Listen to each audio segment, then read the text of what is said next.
Hello there everybody, this is Alex from Hardcore Guys bringing you my guide for Transformers Devastation on Prime difficulty, and today we're doing Chapter 3, which is called The Core, and we're doing it with Optimus Prime, so here we go.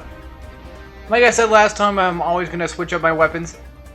So this time I decided to switch out my Energon weapon with a non-Energon weapon, it seems like, so I didn't really have any other Energon weapons to work with. We got Grimlock's sword, which is basically just a plain sword, that's all it is. And then we got Shockwave's blaster, which is just a normal blaster. Nothing really fancy about it, just shoots out like purple shots. And, I mean, that's pretty much it, so. Of course, first thing we gotta do is go inside the sewers. And we're gonna have a barrage of what looks to be like mines. So, careful of those. I wanted to take these guys out, but then I realized, you know what? With that fan moving, what's the point? So, I just went on my merry way with those guys. I had no reason to fight those idiots. Just saying. And of course, now we have to deal with even more Cybertronian claws, which, to be honest, pretty much every single fight you have to do with these guys, you never have to put up with them anyway, so yeah, it's not really a big deal anyway. But Grimlock's sword, even if it's level 12, it's still pretty dang good. It seems like, which is nice. I mean, I think it really goes down to like the ranking of the weapons. Like, since I'm using S weapons, which are pretty much weapons you get from beating Magnus, you know, difficulties and stuff like that, if you beat challenges or whatever. I love how I just completely fail right there and just go right back to my thing like, nope, nothing happened. But this boss fight. Oh my goodness. This fight is probably one of my least favorite boss fights. The boss himself is not a bad boss. It's just, I really hate, well, actually, to be honest, Sentry Bot is probably the worst boss fight, I think. But out of the Transformers, or the Decepticons, I should say, that are actual legit Transformers, well, Thundercracker, it's more annoying than difficult. The most difficult boss that's a Decepticon, that's just a normal Decepticon, would have to be, for me, it has to be Blitzwing. I have not yet mastered his fights. So, and you know, I probably never will either. Maybe, I don't know. But as you saw there, I did get pretty lucky with that loudspeaker shot. I got pretty lucky with that loudspeaker shot. And I got a good chance to stun him. If you get him down to like half health, I think he starts to come this way, which makes a fight a ton more easier than having to deal with like Sentry Bots. Because Sentry Bots would just keep going on and on and on and on. You have to keep chasing them. And it really, really gets annoying. But Thundercracker on the ground is completely easy. To be honest, I think he's easier than Starscream, I think. Which is kind of saying a lot, because Starscream usually is known as, you know, the lesser Decepticon. That I understand. I've always heard jokes about Starscream being the weakest and stuff like that, so obviously somebody like me who doesn't really pay attention to a lot of Transformer stuff would probably more likely know what's going on. When you actually churn, you can press and hold circle to kind of, not like drift, but make your turning a little bit easier. I don't use it because I never really need to use it. There's never really an instance when I feel like I need to drift or something like that. You know, and this game is not really a racing game. This is a hack and slash game. You're just using, you know, you're using your transformed ability to, well, you know, get to places faster. It's basically just a dash, but you don't have to hold it down the entire time like Metal Gear Rising, which actually is definitely a damn good game. I don't know. I want to do that game.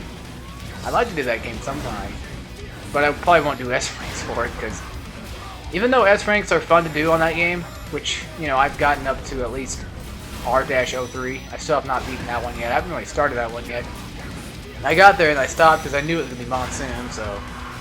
And I've heard stories about Monsoon's S ranking being ridiculous. I tried to S rank on Sam, but, you know, I did it no damage just fine, everything, and nope, got an A rank. I know what the problem is. It's just a matter of me wanting to actually do it, and the game actually wanting to give it to me in the first place. But we're not playing that game. We're playing Transformers Devastation, of course, so. The good thing about this part is they only give you 2 of the big tank ground soldiers to fight in a row in this area. You don't have to deal with like 4 or 5. Just wait. We're going to have to deal with a lot more eventually. So what I'm doing right now is I'm trying to get as much focus attack and trying to, you know, limit my attacks as best as I can, because I know when focus mode is going to end. There is tech that allows you to have more time in focus time, but for me, I've used without focus, or I've used it without that tech before, and so I've gotten used to it to the point where I just know when focus time is going to end. And I recommend that you guys probably start learning when focus time is going to end too, because it's going to help you in the long run, mainly, you know, trying to figure out when to dodge next, because once focus time goes away, enemies can attack almost that instant focus time is off. So they can even attack you even when focus time is on, so be careful of that too. All because you're in focus time doesn't mean you're always safe from everything. Just saying. But you have a really high chance of being safe. That's pretty much what it you know, boils down to. So now we have an over-the-top, what looks to be like just over-the-top section right here. These aren't going to show up very often. I think this is the only one we have to deal with.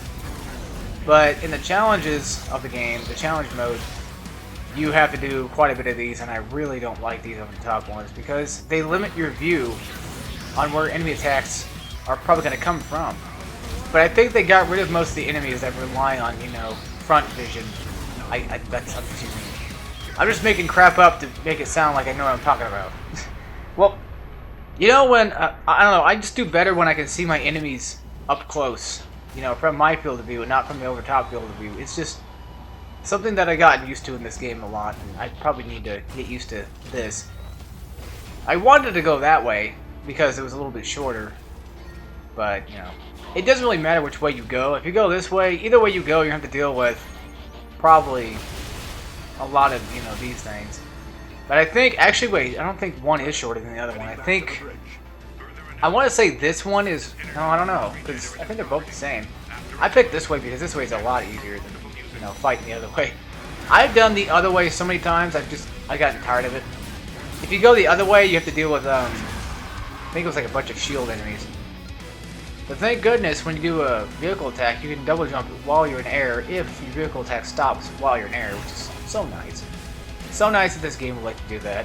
You know, I love when games just completely break laws of physics, just to allow you to play the game and have fun. That, to me, is what a game... Well, it shouldn't be that, but, you know, that's just something I really enjoy in games. I don't know what I was wailing at. I saw the enemy and I was just, you know, trying to wail at something, hoping to get a hit. But all you have to deal with now is Seekers. There's a red kind and then there's a gray looking kind. The gray looking kind are basically just ninjas. That's pretty much how I see them as. They attack with rapid attacks and it's ridiculous, but the normal red Seekers don't really do a whole lot, so they only shoot you pretty much. Now with this explosive energon ability, or not ability, but this item that we keep picking up, you can throw it at enemies and you can blow it up, and you can shoot it too, which will cause it to, you know, erupt even more. Which I don't really do a whole lot because, well, I'm being surrounded by idiots, so that makes a lot of sense. The good thing about shielded ground soldiers is when you break their shields, you actually stun them too, like there, so if they're getting on your nerves, the best thing to do is, well, to be honest with you, Optimus Prime has the best overdrive because he can break through shield like you've seen earlier. And it is an amazing attack. Now, I don't actually do this myself, but I recommend you save up your unique attack until the end, or your explosive ability, I should say, whatever you want to call it. Save it up until after this specific wave of enemies. Because, well, I was dying right here, so I had to do a last resort a little bit, and I'm like, you know what, I'll kill them. It doesn't really matter which one you do it on, just get rid of these guys as quick as possible, because even more of the ground soldiers are going to start appearing. I tried to Louis around it, but that didn't work. There's no way around it. It doesn't matter where you go, they're going to spawn in. Also, the explosive energon can hurt you too, so be very careful of that. I actually do die in this chapter, by the way. I will admit I did die eventually. But look at this! Look at this crap. There's, what, 4? Yeah, there's 4 of them. And I already fought 3 of them. So that's in total already 7 ground, you know, tank soldiers we have to deal with in one single mission. It's blasphemy, I think. Actually, wait, no, there's 5. I see 5, but, you know, I saw the health bars and I only saw 4. trying to pay attention real quick. See if yeah, there's 5. Just do what you've been doing with ground soldiers in the first place. Just keep, dodging. Just keep spamming your evade button. Take it very easily. Take it easy. Be patient. I figured out it was actually hold down triangle when after you do focus time, you hold down triangle. The instant, focus time activates, it will launch enemies in the air, and the square is the one that knocks them back. But I think if you knock these guys in the air, it does a stun. So it's really nice. Really nice to have. Thank God the game actually, indicates whether or not an enemy is about to attack you instead of just saying, nope, we're not gonna let you know. That is what, that's one thing that should never be taken out of a hack and slash game, is when enemies kind of give you that signal of like they're about to attack you. Which, as far as I know, most of the hack and slash games I've played have allowed you some kind of leniency to when an enemy is going to attack you. Like, Platinum Games likes to do it to where they give you a spark, or like some kind of little shine effect, to say, hey, this guy's about to hit you. But God of War and what have you, you can pretty much, if you play the game enough, you can pretty much tell when a good time is to parry, of course. I don't actually spam block in that game, like I spam evade in this game. I don't do that. I've gotten so good at, well, I say it like I'm professional. I've gotten pretty good at, being able to use parries in God of War 1 that it's just pretty much encrypted in, like, the front of my mind. Probably the back, I don't know. It's encrypted somewhere in my head. I have, like, writing all over my head. The one thing about this, well, not this fight specifically, but throwing that energon inside of that little goal ring is, you can throw it in there. You don't have to actually be in there with it to activate. I thought you had to the first time, but apparently I was wrong. So this is Starscream. Of course, he's not really... Ow. I just popped my finger. He's not really that difficult of an enemy. His missiles are the one things you want to be very weary of, because sometimes they do home in on you, and it's not really a good situation if they do that. He does have pretty low defenses. He's really easy to take out. And of course, if you get into a wall like this, you can pretty much break his spirits in a good, decent amount of time. Of course, loudspeaker's your friend, allow you to stun him and stuff like that. And if he flies in the air, you can stun him, and you can break his ability to be transformed. That's the amazing thing about this weapon, though, is it tears people down. It's ridiculous. It doesn't do any damage. Well, it does damage, but very minimal damage. But it does so much in terms of being useful. It's crazy. I just wish more hack and slash games had like ability that allow you to, stun enemies and stuff. Because I love stunning enemies. I just love having the ability to stun them and just beat them down while they're stuck in their own little positions. The one thing I never really talk about in my videos yet, but the one thing every time I get to this part when he says another day Autoba, there was never a time in this game where they call these guys Autobots. I don't know why I want them to, but for some reason I really want just one section or just one person to call us Autobots. I don't know. It's just something I really want to see. I don't know. It's completely immature, of course, but makes sense to me. But yeah, this is Blitzwing's fight. I don't know how he can be a jet and a tank at the same freaking time, but he can. So I think it's unfair bullcrap. I say take out the tank first. It's your best bet.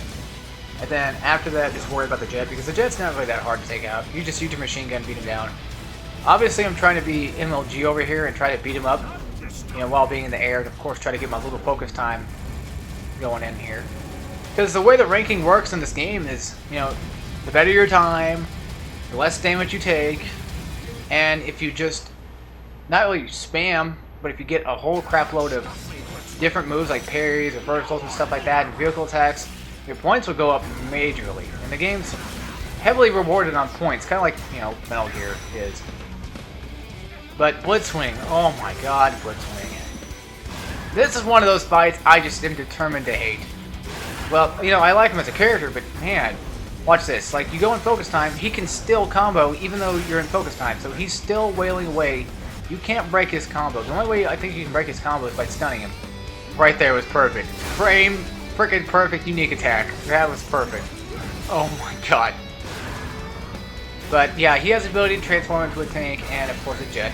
So keep that in mind if you are new to this game. You can parry his missiles though, and you can throw them right back at him.